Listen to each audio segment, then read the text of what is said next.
That's great. Michael says, here's 2 examples of real life adding to a horror film scaring me. When watching American Werewolf in London when I was younger, around the scene after David becomes a wolf, during one of the silent moments, some coyotes and wolves out far in the woods near where I lived howled very, very loud. Scared the piss out of me. Perfect timing there. For a couple secs, I thought werewolves were outside the house. For a couple secs? Oh, God, great. I lost. And the other example, he says, and when watching Texas Chainsaw Massacre, the scene when we see Leatherface in the dark with his chainsaw roaring, a fucking loud as hell motorcycle revved its engines and, oh my God, fell out of my bed and hit my head on the wall. Excellent. Yeah, I find, like, for example, after, I think the last time I listened to the audio drama version I have of The Mist, Stephen King's The Mist, went out for a smoke, and there was this really heavy fog that had rolled in.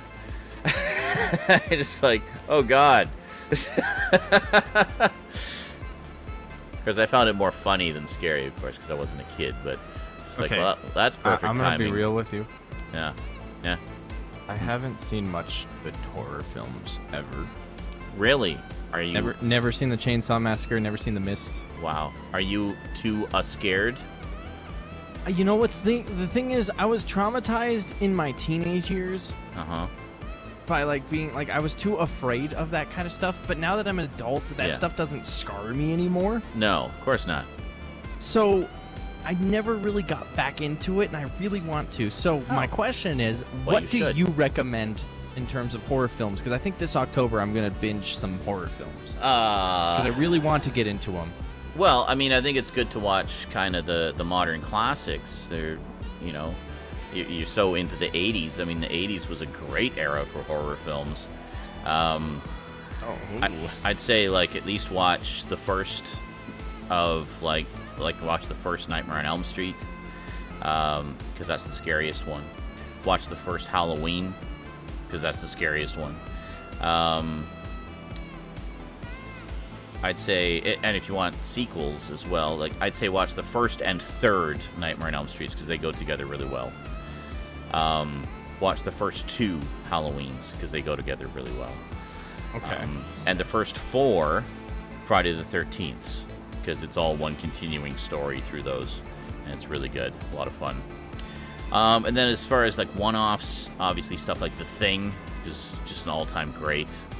The original Alien and the special edition version of Aliens, because those 2 go together really well.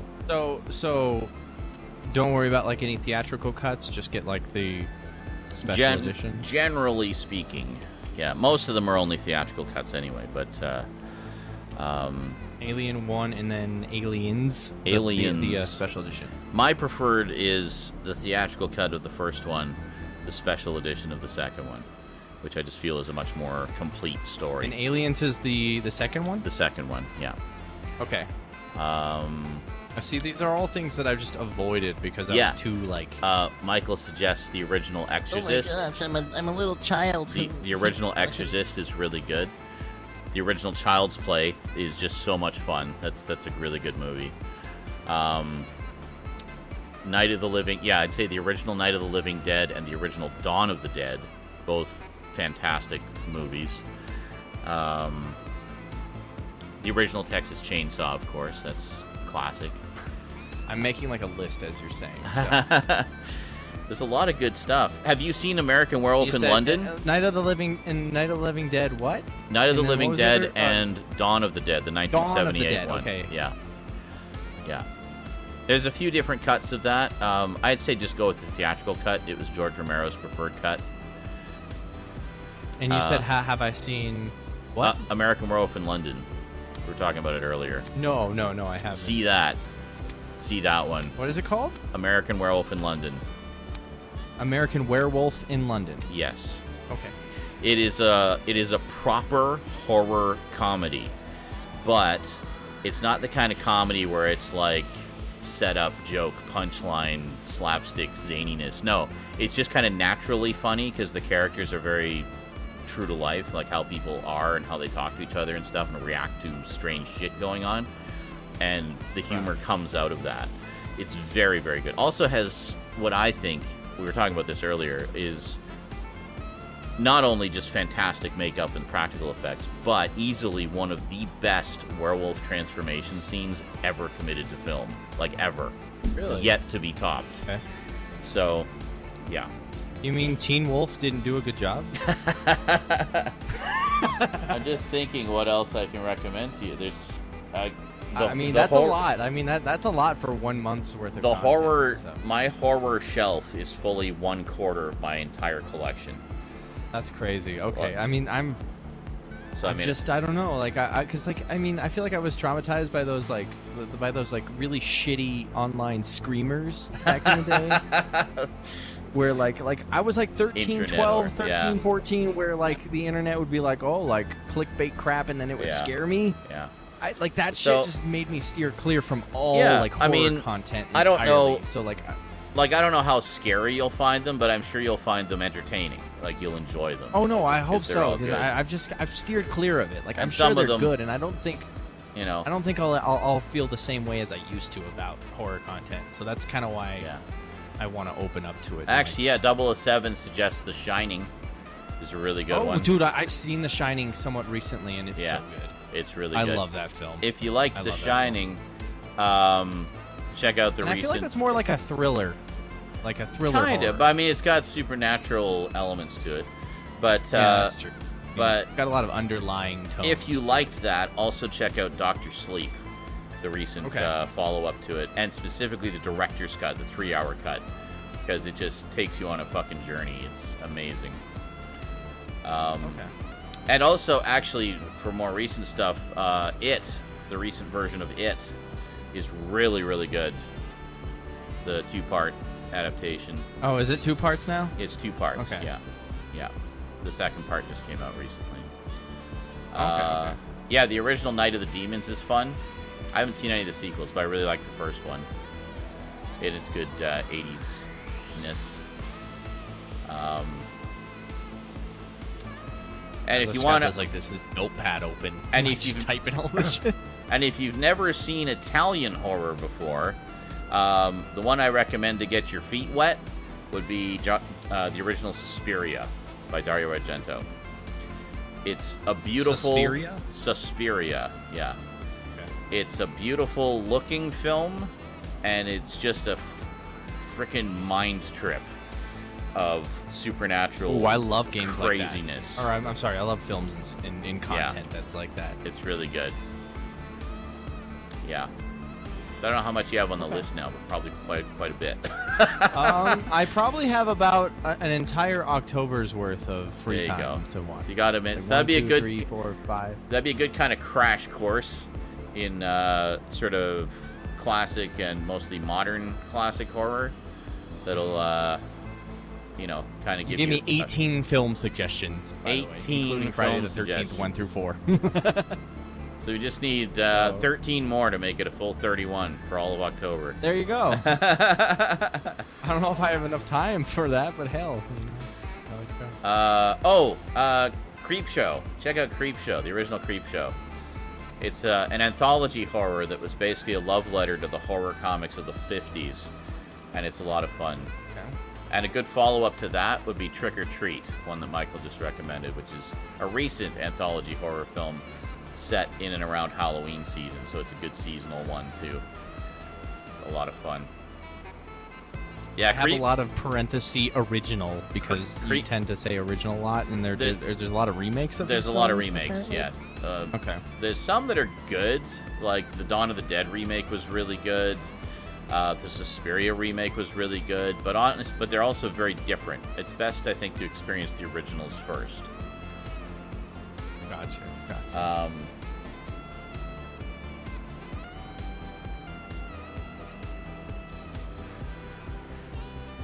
Yeah. And then what did you say? The Shining. What was that one movie that like You said that was like a legit sequel to The Shining? It's I don't remember the name of It's it. Dr. Sleep. I literally just mentioned that. Oh, it's on there. Okay, yeah, cool. Yeah, Dr. Sleep. Cool. And the director's cut of that. Okay, gotcha. That's right. Yeah, the original Creep Show was great. Yeah, Chelsea liked that one. But, yeah, it scared the shit out of me as a kid, and I came to appreciate it. Like, it scared the shit out of me, but I watched it, like, over and over again. I was fascinated by it. Really enjoyed it. All right. I'm going to have a great Halloween.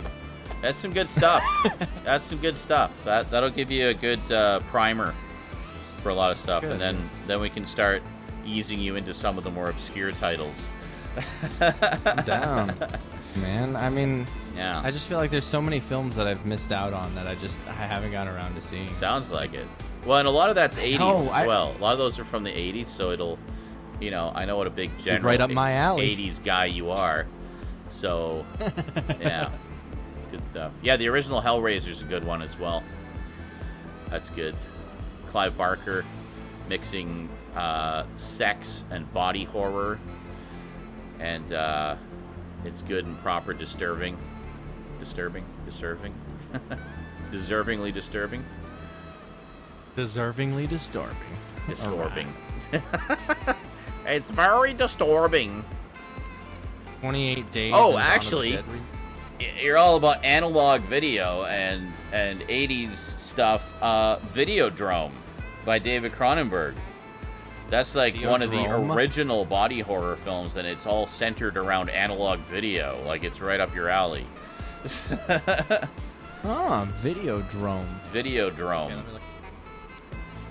Death to Videodrome. Long live the new flesh. Yeah, it's got James Woods and Debbie Harry, I think, is in it. Blondie. About as 80s as you can get. Yeah, it's good stuff. I'll do my best to get through all this stuff. Oh. There's so many good suggestions here. So, such a treat. Like, to be seeing all of those for the first time, holy shit. So many great movies on that Should list. I just film myself reacting to it all? Like, whoa. That would be awesome. Yeah. Because again, like you're still talking to. Wow, shit. Oh, dude, we only have like 4 days left in July. Apparently, like ET's going out. I haven't seen ET. Oh, E.T. Yeah, throw E.T. on the list, because that's actually set at Halloween. And it's just a beautiful film. Oh, okay. Shit. Yeah. Why not? Yeah. I mean, it's not like technically like a horror scary film. No, but it's, it's a great movie. And avoid the walkie-talkie cut like the plague. Oh, yeah, what the fuck? I remember that. The fucking shotguns being cut out with the walkie-talkies. Yeah. I don't think that one's even available anymore. Even Spielberg hates I it. mean, good. Wasn't that like VHS and It was DVD. basically? It was put out on DVD. But, It was on DVD? yeah. Shit, It was went done that for the far? 20th anniversary. And it got like a limited theatrical release at the time. But, You mean that walkie-talkie thing was a product of the early 2000s? yes. Come on, man. 2002. There was censorship even then? Like, Oh, yeah. Come on, dude. Oh yeah, Like, goddamn. I know. But then when the Blu-ray came out, Spielberg only made the theatrical cut available, and he was like, "Yeah, no, I regret doing that, and this is the original cut, the way people remember it. I don't want to interfere with their personal experience." So he was very, said what we were all thinking. Like, he's an artist who understands how people like to enjoy their art, i.e., without endless tinkering. Now, if only whoever owns Star Wars would understand that. Yeah, I know. I want them to make a Star Wars theatrical cut. I know that the negatives have been messed with, but like, Yeah. I've heard that it's only really a matter of just putting it back together again. Yeah, I'm sure they could do But it. and there's so much research by so many fans that the studios could use. Oh, I know. That's just ridiculous. And then there's also a bunch of like films and low fade films that are in private hands that they could use as well. So it's just just a matter of spending money and resources of cleaning all that crap up. There's fans who got hold of theatrical prints, 35mm theatrical prints of the original trilogy, and have done their own scans of it. Yeah, I mean, what is it? Restoration. 4K 77 and 4K 83. That's what it is. Yeah, those are really awesome.